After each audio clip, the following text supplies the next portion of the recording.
Will you help me and would you help me, क्या दोनों ही अलग अलग sentence? He said he will come tomorrow, he said he would come tomorrow, क्या दोनों ही same sentences है? अगर दोनों सेम है तो फिर विल एंड वुड क्यों? If I have money I will buy a new car, if I had money I would buy a new car. दोनों एक जैसे लग रहे हैं, आपको भी लग रहा होगा, लेकिन एक में विल और एक में वुड, क्यों? तो चलिए ये सारी कंफ्यूजन और सारे डाउट्स इस वीडियो में हम क्लियर करते हैं। तो जब आप बोलते हो will you help me, it means that आप किसी से रिक्वेस्ट कर रहे हो, बट वो रिक्वेस्ट बहुत ही सिंपल मानी जाती है। लेकिन जब आप ऐसे बोलते हो would you help me, it means that आप रिक्वेस्ट तो कर रहे हो लेकिन बहुत ही पोलाइट वे में एंड फॉर्मल वे में कर रहे हो। तो दोस्तों दोनों का मीनिंग सेम होता है और दोनों का ही यूज आप रिक्वेस्ट के लिए कर सकते हो, बस डिफरेंस बस इतना होता है कि दोनों के साउंड में डिफरेंस होता है। जब आप will you help me, it means that will का यूज सिंपल रिक्वेस्ट के लिए करते हैं एंड वुड का use formal and polite request के लिए करते हैं। Next confusion, he said he will come tomorrow, he said he would come tomorrow, क्या दोनों ही सेम सेंटेंसेस है? अगर दोनों सेम है तो फिर विल एंड वुड क्यों? तो चलिए देखते हैं। जब आप बोलते हो he said he will come tomorrow, it means that आप डायरेक्टली किसी की कही हुई बात को आप बोल रहे हो, यानी उसमें आपने अपनी तरीके से ऐड नहीं किया। और जब आप बोलते हो he said he would come tomorrow, it means that आपने किसी की कही हुई बात को अपनी तरीके से बोला, मतलब इनडायरेक्ट मैथड।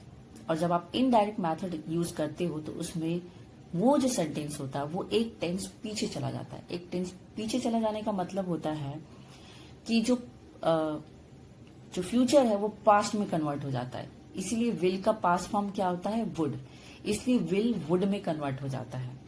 हालांकि दोनों का मीनिंग सेम है, तो एक में बस फर्क इतना है कि एक में आप डायरेक्ट मेथड यानी उसने जैसे कहा आपने वैसे ही बोल दिया, और एक में इनडायरेक्ट मेथड आप यूज कर रहे हो। इट मीन्स दैट उसकी कही हुई बात को आप अपने तरीके से बोल रहे हो। तो जब आप अपने तरीके से बोलते हो तो वो पास्ट में कन्वर्ट हो जाता है। That's why he said he will come tomorrow, यानी कि उसने जैसा कहा आपने बोल दिया, वो उसने कहा वो कल आएगा। He said he would come tomorrow, यानी उसने कहा था कि वो कल आएगा। बस यही डिफरेंसेस है। One more confusion, if I have money I will buy a new car, if I had money I would buy a new car. दोस्तों इस तरह के सेंटेंसेस को हम कंडीशनल सेंटेंस कहते हैं, यानी ये सिचुएशन बेस पे बातें करते हैं। तो जब हम बोलते हैं ऐसे if I have money I will buy a new car, it means that I am talking about future, यानी मैं फ्यूचर की बात करें। अगर मेरे पास पैसे होंगे तो मैं नई कार लूंगी। और अगर आप ऐसे बोलते if I had money I would buy a new car, it means that आप प्रेजेंट की बात कर रहे हो, यानी प्रेजेंट में आप इमेजिनेशन कर रहे हो कि अगर आपके पास पैसे होते तो आप नई कार लेते, यानी आपके पास कोई पैसे नहीं है, आप इमेजिन कर रहे हो। It means that would talk about unreal situation, imaginary based situation. और प्रेजेंट में जब आप इमेजिन करते हो कि अगर आपके पास ऐसा होता तो आप ऐसा करते, तब आप वुड का यूज करते। मीन्स विल का यूज हम फ्यूचर के लिए करते हैं और रियल सिचुएशन के लिए करते हैं, और वुड का यूज हम प्रेजेंट के लिए करते हैं लेकिन इमेजिनरी बेस वाले सेंटेंस में करते हैं जो कि अनरियल होते हैं। सो आई होप आपको इस वीडियो में will say related and would say related confusion जो मैंने डिस्कस किए आपको अंडरस्टैंड हुआ।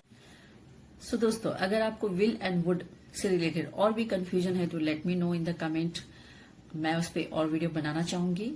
सो आई होप आज की वीडियो आपको अच्छी लगी हो। If you like this video don't forget like and subscribe. Thank you for watching.